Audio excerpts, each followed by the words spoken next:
Hi guys, it's me, Susan. Whoops, with Jolie. Day 81 of the Cancer Club. The numbers are getting awfully high. Um, I sort of wanted to keep numbering them all the way through March 17th, which is my final exam. But I'll have to see. I don't know.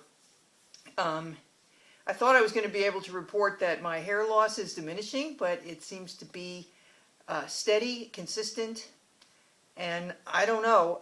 It definitely, my hair has started growing again, so I'm happy about that. I feel like I really dodged a bullet.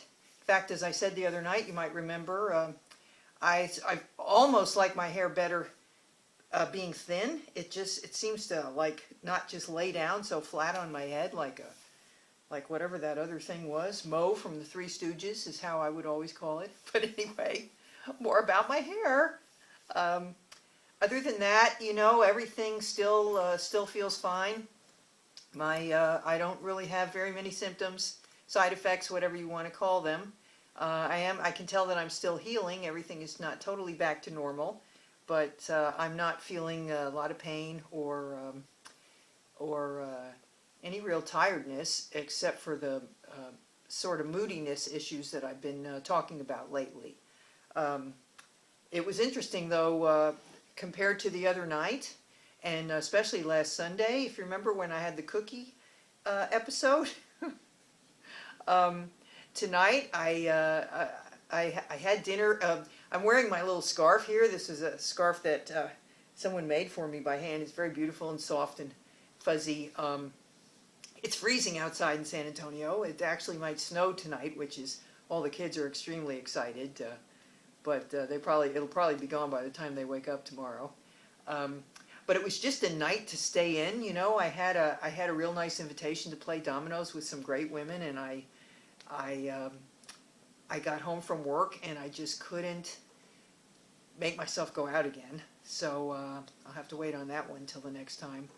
But I could see that I wasn't really feeling bad at all, but now I have this, by deciding not to go play dominoes, I had this time on my hands, and I could see I ate some healthy, ate a normal kind of dinner type thing, um, and then I could see my little mind starting to spin and do its little, what have I got to eat? And I knew when I started thinking about um, a piece of frozen cake that I have saved in the freezer from a year ago when I made a banjo cake for myself for my 65th birthday party. And I had some of the cutouts from around the banjo left that I thought I would save in case I had to make another cake with shapes on it. And I could see my mind was starting to think, well, I could thaw that, I could thaw that cake out. And fortunately, this time, I said to myself, get up, go to the bathroom, and brush your teeth immediately. And I did. So that's why I'm laughing now instead of like boo-hooing. Um, and I've moved a bit back from my 3 pounds over my red line, so I'm getting closer to the red line. Once I'm at the red line, which means that's the weight above which you may not go, then I'll worry about getting a few pounds below that, and that's where I would be happy to stay. I wanted to talk to you tonight about continue talking about motivation and change and how do we change behaviors. Jolie, stop. I'm trying to get Jolie to stop licking all the time. It's really kind of annoying, but I guess she needs to do that. I don't know, but anyway. I spent a lot of time today with different people that I was working with, making their goals smaller. There's so many, we think about vague, maybe not vague, but I've got to lose weight, for instance. I've got to get a job. I've got to start going to the gym. Stuff that, okay, that's great, yeah, you've got to start doing that. How actually are you going to do that? What is the actual thing? You don't just go to the gym. You you make a plan, you figure out how you're going to maximize the chance of success, you pick a time, you get your workout clothes on, you go sit in the car. I don't know, there's lots of different steps that have to go into it. You you go on the way home from work instead of coming home first and then thinking you're going to go back out.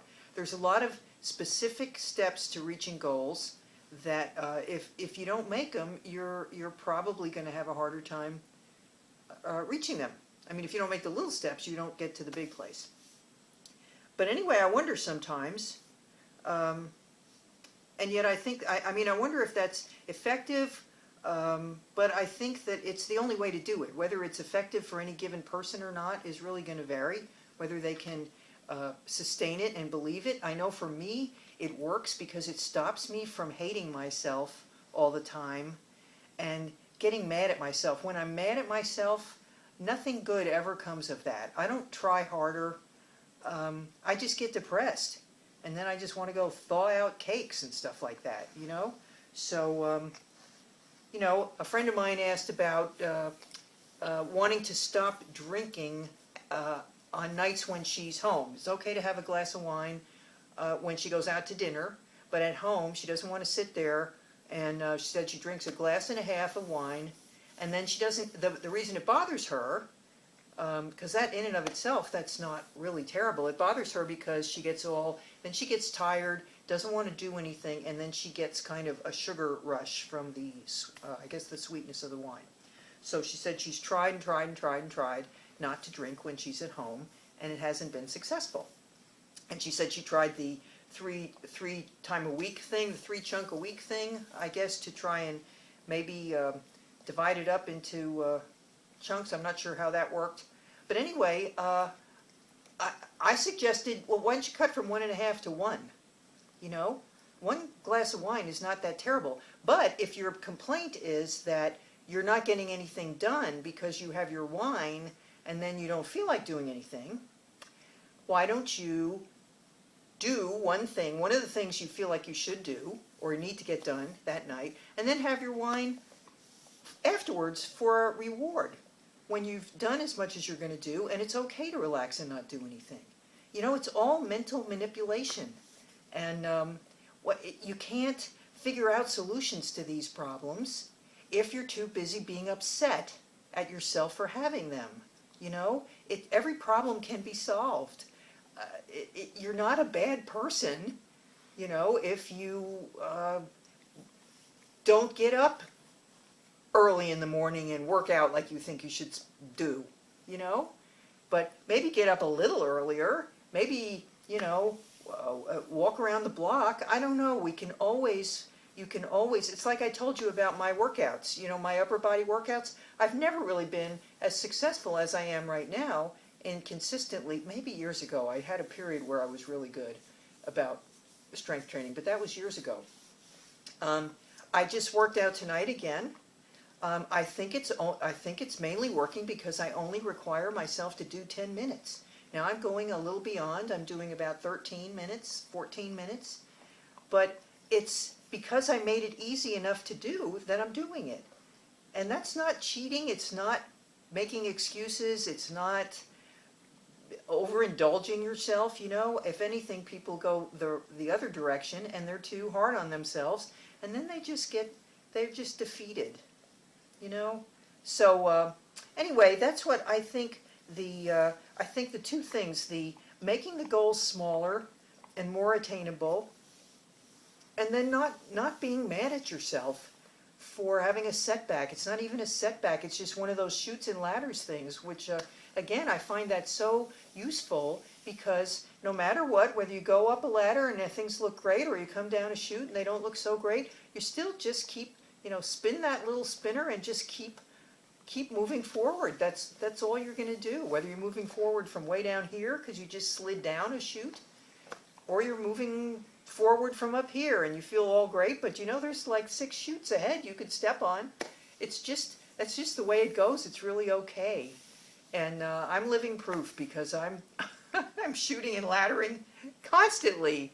And I really actually liking it. I didn't used to be like this. I used to just be more like stoic and suck it up and, you know, just keep on going. And I don't think I really had the, especially while Mike was sick, I don't know. I don't think I gave myself permission to be that emotional, you know. I would just be kind of like tense or irritable, and I regret that. That's really one of my only regrets from the time that he was sick, that the stress affected me by making me more irritable than I wish I had been able to be with him during that time.